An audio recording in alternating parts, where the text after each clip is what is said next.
সময় আসবে।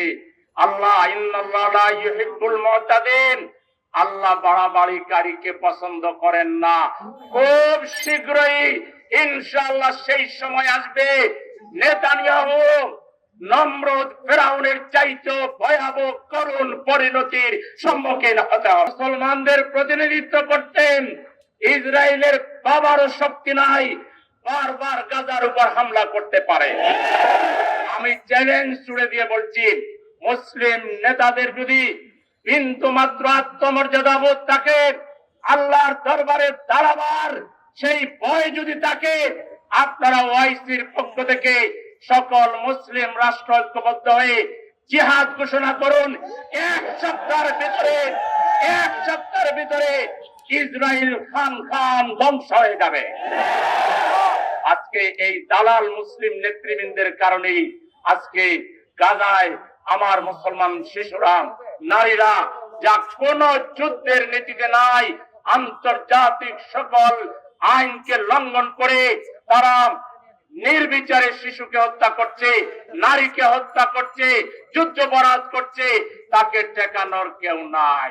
নিষ্ঠুর ইসরায়েলি বাহিনী ফিলিস্তিনের গাজায় একের পর এক নিষ্ঠুর গণহত্যা পরিচালনা করছে। আপনারা লক্ষ্য করেছেন, এই গণহত্যার লক্ষ্য বস্তুতে পরিণত হয়েছে নারী এবং শিশুরা।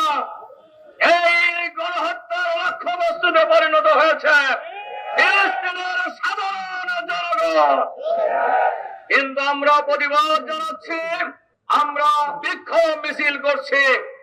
সারা দুনিয়া এই হত্যাকাণ্ডের বিরুদ্ধে, এই গণহত্যার বিরুদ্ধে, এই নারী নির্যাতনের বিরুদ্ধে, এই শিশু হত্যাকারীদের বিরুদ্ধে বসে উঠেছে। সর্বশেষ আপনারা লক্ষ্য করেছেন, গতকাল যে ত্রাণবাহী জাহাজে নৃশংসভাবে হামলা পরিচালনা করা হয়েছে, 500-র অধিক গণ অধিকার কর্মীকে, ত্রাণবাহী জাহাজের কর্মীদেরকে গ্রেফতার করা হয়েছে। আমরা ইতিমধ্যেই লক্ষ্য করেছেন, বিশ্বের প্রায় অধিকাংশ দেশ ফিলিস্তিনের স্বাধীনতার পক্ষে মত দিয়েছে।